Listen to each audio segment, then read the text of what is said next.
Feliz y bendecido día, aprendiendo un curso de milagros. El secreto de la verdadera oración es olvidarte de las cosas que crees necesitar. Pedir algo específico es igual que ver el pecado primero y luego perdonarlo.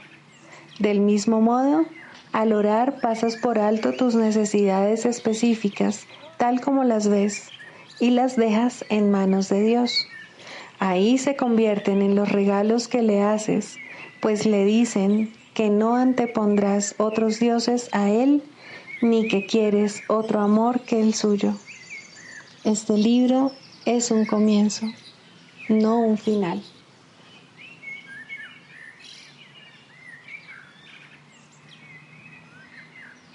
Del prefacio que postula, párrafo 11. La visión de Cristo es el don del Espíritu Santo, la alternativa que Dios nos ha dado contra la ilusión de la separación y la creencia en la realidad del pecado, la culpabilidad y la muerte. Es la única corrección para todos los errores de percepción, la reconciliación de los aparentes opuestos en los que se basa este mundo. Su benévola luz muestra todas las cosas desde otro punto de vista, reflejando el sistema de pensamiento que resulta del conocimiento y haciendo que el retorno a Dios no solo sea posible, sino inevitable. Lo que antes se consideraba una injusticia que alguien cometió contra otro, se convierte ahora en una petición de ayuda y de unión. El pecado, la enfermedad y el ataque se consideran ahora percepciones falsas que claman por el remedio que procede de la ternura y el amor. Las defensas se abandonan porque donde no hay ataque no hay necesidad de ellas. Las necesidades de nuestros hermanos se vuelven las nuestras porque son nuestros compañeros en la jornada de regreso a Dios.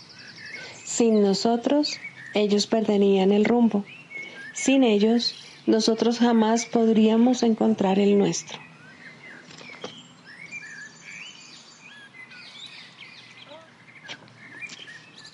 Introducción. Este es un curso de milagros. Es un curso obligatorio.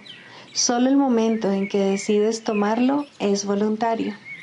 Tener libre albedrío no quiere decir que tú mismo puedas establecer el plan de estudios.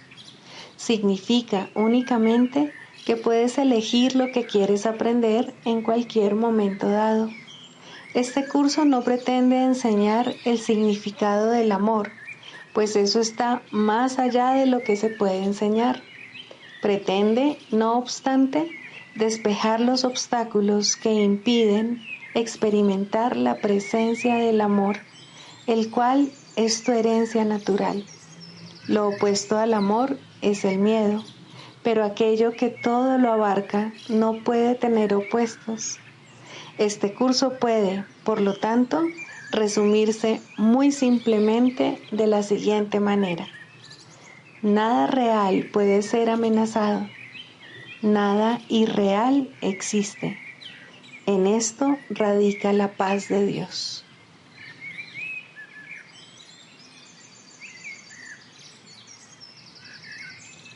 Capítulo 1.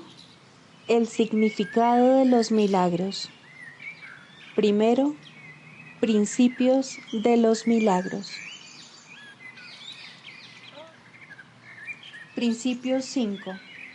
Los milagros son hábitos y deben ser involuntarios. No deben controlarse conscientemente. Los milagros seleccionados conscientemente pueden proceder de un falso asesoramiento.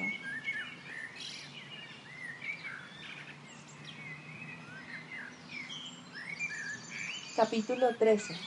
El mundo inocente. Introducción. Si no te sintieses culpable, no podrías atacar, pues la condenación es la raíz del ataque. La condenación es el juicio que una mente hace contra otra de que es indigna de amor y merecedora de castigo. Y en esto radica la división, pues la mente que juzga se percibe a sí misma como separada de la mente a la que juzga, creyendo que al castigar a otra mente puede ella librarse del castigo. Todo esto no es más que un intento ilusorio de la mente de negarse a sí misma y de eludir la sanción que dicha negación conlleva. No es un intento de renunciar a la negación, sino de aferrarse a ella, pues la culpabilidad es lo que ha hecho que el Padre esté velado para ti y lo que te ha llevado a la demencia. La aceptación de la culpabilidad en la mente del Hijo de Dios fue el comienzo de la separación, de la misma manera en que la aceptación de la expiación es su final.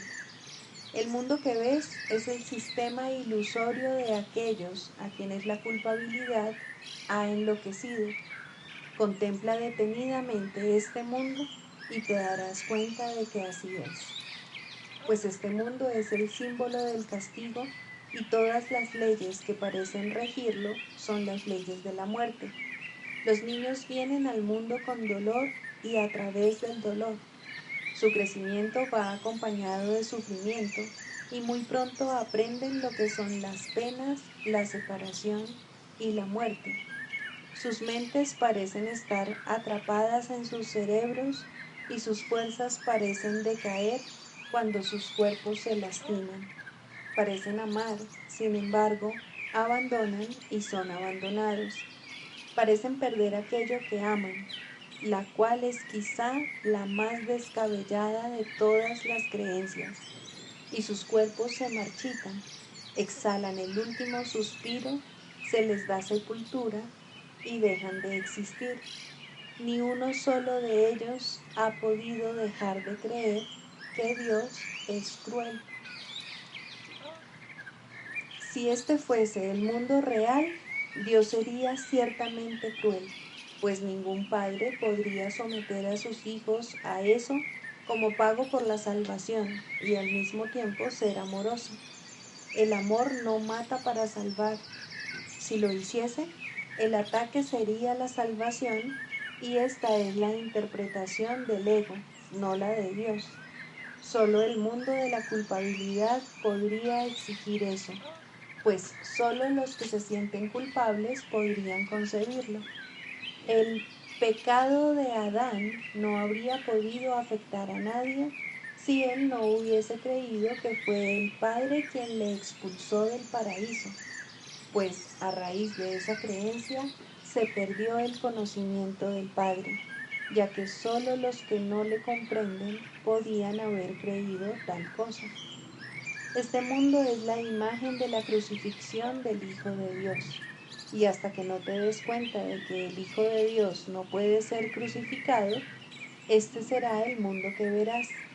No podrás comprender esto, no obstante, hasta que no aceptes el hecho eterno de que el Hijo de Dios no es culpable. Él solo merece amor porque solo ha dado amor. No se le puede condenar porque Él nunca ha condenado.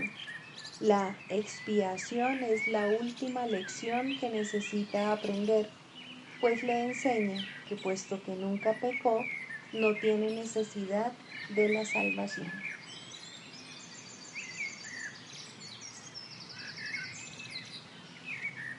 Libro de ejercicios, lección 13. Un mundo sin significado engendra temor. La idea de hoy es realmente una variación de la anterior, excepto que es más específica en cuanto a la emoción suscitada. De hecho, un mundo sin significado es imposible. Lo que no tiene significado no existe. Sin embargo, de eso no se deduce que tú no puedas pensar que percibes algo que no tiene significado. Por el contrario, eres especialmente propenso a pensar que sí lo percibes. El reconocimiento de esa falta de significado produce una aguda ansiedad en todos los que se perciben como separados. Representa una situación en la que Dios y el ego se desafían entre sí con respecto a qué significado ha de describirse en el espacio vacío provisto por dicha falta. El ego se abalanza frenéticamente para establecer allí sus propias ideas, temeroso de que, de otro modo, el vacío pueda ser utilizado para demostrar su propia impotencia e irrealidad. Y solamente en esto está en lo cierto. Es esencial, por lo tanto, que aprendas a reconocer lo que no tiene significado y a aceptarlo sin temor. Si tienes miedo, no podrás por menos que dotar al mundo con atributos que no posee y abarrotarlo con imágenes que no existen. Para el ego, las ilusiones son dispositivos de seguridad, como deben serlo también para ti que te equiparas con él. Los ejercicios de hoy, que deben hacerse unas 3 o 4 veces, sin que excedan 1 minuto cada vez, han de practicarse de manera ligeramente distinta de los anteriores. Repite la idea de hoy para tus adentros con los ojos cerrados. Luego, abre los ojos y mira lentamente a tu alrededor mientras dices: estoy contemplando un mundo que no tiene significado. Repite esta afirmación para tus adentros mientras miras a tu alrededor. Luego cierra los ojos y concluye con: un mundo que no tiene significado engendra temor, porque creo que estoy compitiendo con Dios. Tal vez te resulte difícil evitar resistirte en una forma u otra a esta última afirmación. Sea cual fuere la forma en que se manifieste dicha resistencia, recuérdate a ti mismo que en realidad tienes miedo de esa clase de pensamiento debido a la venganza del enemigo. No se espera que a estas alturas creas esta afirmación y probablemente la descartarás por considerarla absurda. Observa cuidadosamente, no obstante, cualquier señal de temor patente o encubierto que dicha afirmación pueda suscitar. Esta es la primera vez que intentamos exponer una relación explícita de causa y efecto de una clase que aún eres muy inexperto en reconocer. No te enfrasques en esa última afirmación y no trates ni siquiera de pensar en ella, excepto durante las sesiones de práctica. Eso es suficiente por ahora.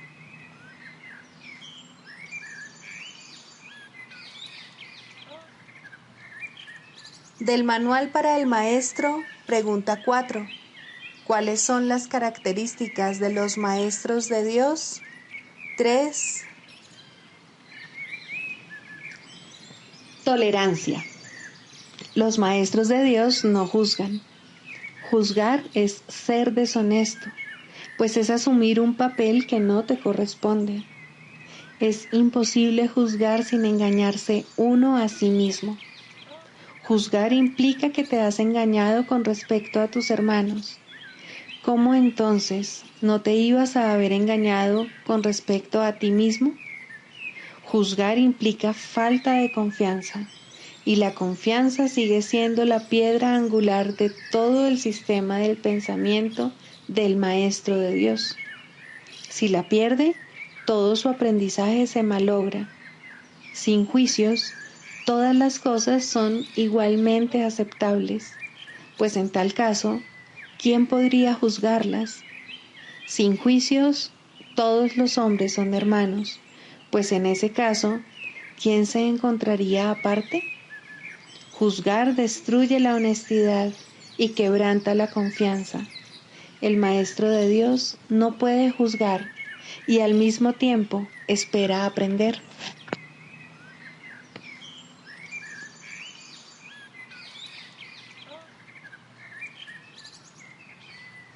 Manual para el Maestro. 13. ¿Cuál es el verdadero significado del sacrificio? Aunque en la realidad el término sacrificio no tiene absolutamente ningún significado, en el mundo sí que lo tiene. Al igual que todas las cosas del mundo, su significado es temporal y una vez que deje de haber necesidad de él, se disolverá finalmente en la nada de donde provino. De momento, su verdadero significado es una lección que tienes que aprender. Al igual que todas las demás lecciones, es una ilusión, puesto que en realidad no hay nada que aprender. Esta ilusión, no obstante, debe ser reemplazada por un mecanismo correctivo, otra ilusión que reemplace a la primera para que ambas puedan finalmente desaparecer.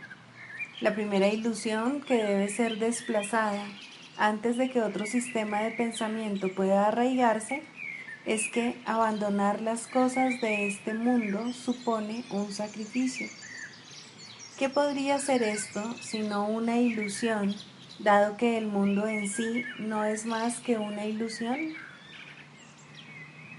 Se tiene que haber aprendido mucho, tanto para darse cuenta de que el mundo no tiene nada que ofrecer, como para aceptar este hecho. ¿Qué puede significar el sacrificio de lo que no es nada? No puede significar que como resultado de ello tengas menos. De acuerdo con el pensar del mundo, no hay sacrificio que no incluya al cuerpo. Piensa por un momento en aquello a lo que el mundo llama sacrificio. El poder, la fama, el dinero, los placeres físicos. ¿Quién es el héroe que posee todas estas cosas?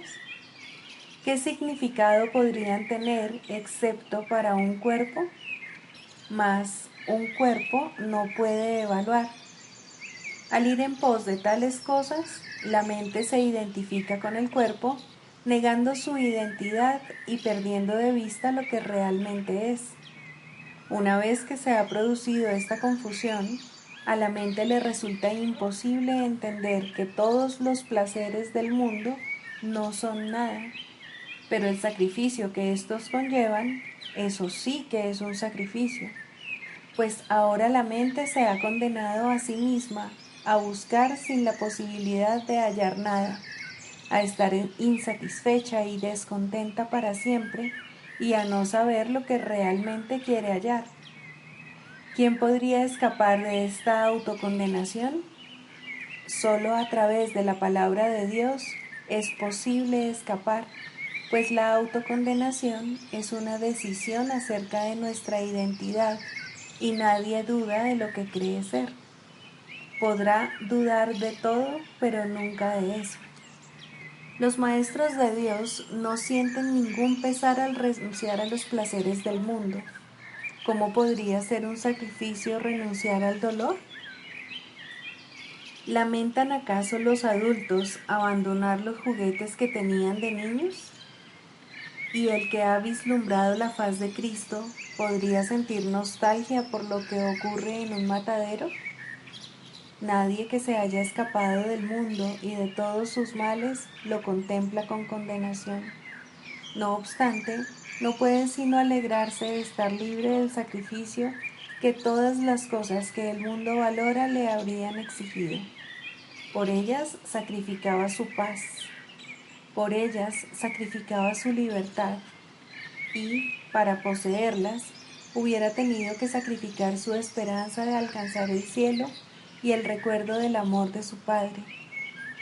¿Quién, en su sano juicio, escogería lo que no es nada como sustituto de lo que lo es todo? ¿Qué es realmente el sacrificio? Es el precio que se paga por creer en las ilusiones. Es el precio que hay que pagar por negar la verdad. No hay placer en el mundo que no exija esto, pues, de otra manera, se vería que el placer es dolor, y nadie pediría dolor si reconociese que eso es lo que está pidiendo. La idea de sacrificio es la que lo ciega, no se da cuenta de lo que está pidiendo y, por lo tanto, lo busca de 1000 maneras y en 1000 lugares distintos, creyendo en cada ocasión que está allí, pero siempre acaba desilusionado. Busca, pero no halles, sigue siendo el decreto implacable de este mundo, y nadie que persiga los objetivos del mundo puede eludirlo. Tal vez pienses que este curso requiere que sacrifiques todo aquello que tienes en gran estima. En cierto sentido eso es cierto, pues tienes en gran estima cosas que crucifican al Hijo de Dios, y el objetivo de este curso es liberarlo. Pero no te equivoques con respecto a lo que el sacrificio realmente significa. El sacrificio es siempre la renuncia a lo que quieres. ¿Y qué es, oh Maestro de Dios, lo que quieres? Dios te ha llamado y tú has contestado. ¿Sacrificarías ahora esa llamada? Son muy pocos los que la han oído hasta ahora y no pueden sino recurrir a ti. No hay otra esperanza en todo el mundo en la que puedan confiar. No hay otra voz en todo el mundo que sea eco de la de Dios. Si sacrificas la verdad, ellos se quedan en el infierno. Y si ellos se quedan en el infierno, tú no podrías sino quedarte allí con ellos. No olvides que el sacrificio es total. No hay sacrificios a medias. No puedes renunciar parcialmente al cielo. No puedes estar en el infierno solo un poco. La palabra de Dios no admite excepciones. Esto es lo que hace que sea santa y que esté más allá del mundo. Es su santidad la que señala hacia Dios. Es su santidad la que te pone a salvo. La niegas cada vez que, por la razón que sea, atacas a un hermano, pues entonces es cuando te separas de Dios. Mas esa separación no es posible. Es una separación que no puede ocurrir. Una separación, no obstante, en la que sin duda creerás que habrás dado lugar a una situación imposible. Y en esa situación, lo imposible parece ocurrir, y parece ocurrir a expensas de la verdad. Maestro de Dios, no te olvides de lo que realmente es el sacrificio, y recuerda lo que cada decisión que tomas significa en función de su costo. Decide en favor de Dios y todo se te dará sin costo alguno. Decide contra Él y escoges lo que no es nada a costa de la conciencia de lo que es todo. ¿Qué quieres enseñar? Recuerda solamente lo que quieres aprender, pues eso es lo único que debe importarte. La expiación es para ti. Tu aprendizaje la reivindica y tu aprendizaje la provee. El mundo no te la ofrece, pero aprende este curso y será tuya. Dios te ofrece su palabra, pues tiene necesidad de maestros. ¿Qué otra manera puede haber de salvar a su Hijo?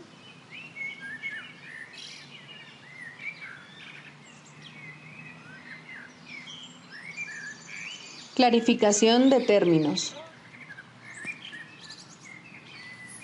El perdón, la faz de Cristo. El perdón es el medio que nos lleva a Dios y que nos permite alcanzarle, mas es algo ajeno a Él. Es imposible concebir que algo creado por Él pueda necesitar perdón. El perdón, entonces, es una ilusión, pero debido a su propósito, que es el del Espíritu Santo, hay algo en ella que hace que sea diferente. A diferencia de las demás ilusiones, nos aleja del error en vez de acercarnos a él. Al perdón podría considerársele una clase de ficción feliz, una manera en la que los que no saben pueden salvar la brecha entre su percepción y la verdad. No pueden pasar directamente de la percepción al conocimiento, porque no creen que esa sea su voluntad. Esto hace que Dios parezca ser un enemigo en lugar de lo que realmente es, y es precisamente esta percepción de mente la que hace que no estén dispuestos a simplemente ascender y retornar a Él en paz. Y de este modo necesitan una ilusión de ayuda porque se encuentran desvalidos, un pensamiento de paz porque están en conflicto. Dios sabe lo que su Hijo necesita antes de que Él se lo pida. Dios no se ocupa en absoluto de la forma, pero al haber otorgado el contenido, su voluntad es que se comprenda, y eso basta. Las formas se adaptan a las necesidades, pero el contenido es inmutable, tan eterno como su creador. Antes de que el recuerdo de Dios pueda retornar, es necesario ver la faz de Cristo. La razón es obvia. Para ver la faz de Cristo se requiere percepción. El conocimiento no es algo que se pueda ver, pero la faz de Cristo es el gran símbolo del perdón, es la salvación, es el símbolo del mundo real. El que la ve deja de ver el mundo. Está tan cerca ya del umbral del cielo como es posible estar mientras aún esté afuera. Mas desde ahí, un paso más basta para entrar. Es el paso final, y ese se lo dejamos a Dios. El perdón es un símbolo también, pero en cuanto que símbolo exclusivo de la voluntad del Padre, no puede ser dividido.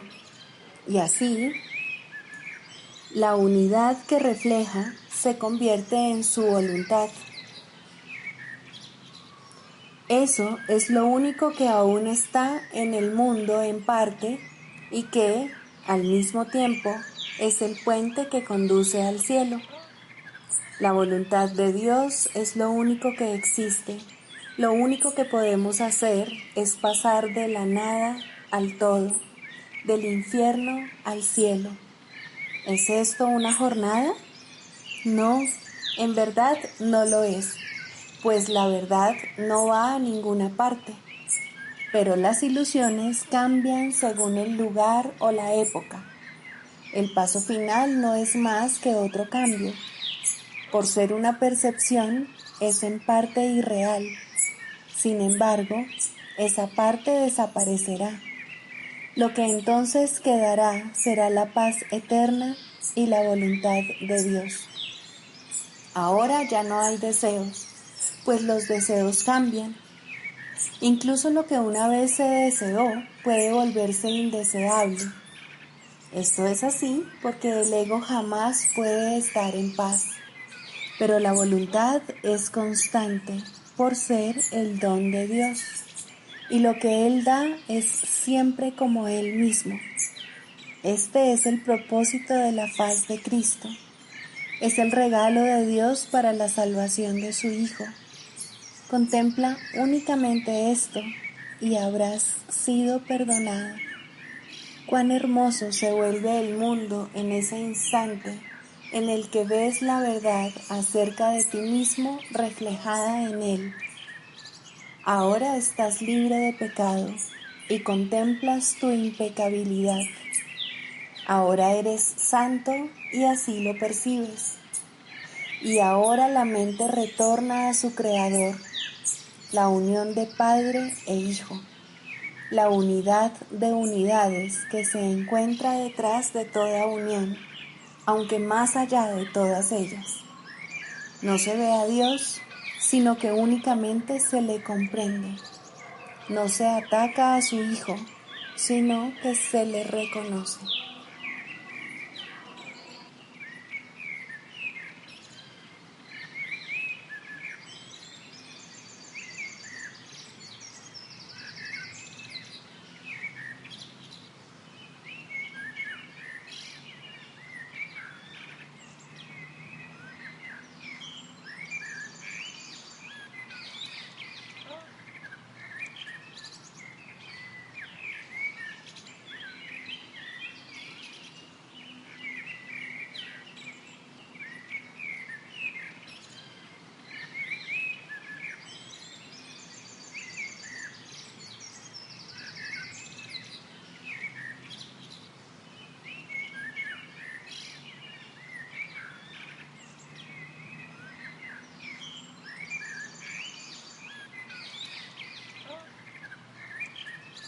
Sigamos a Jesús haciendo del perdón algo tan natural como respirar y algo tan vital como el aire. Amén.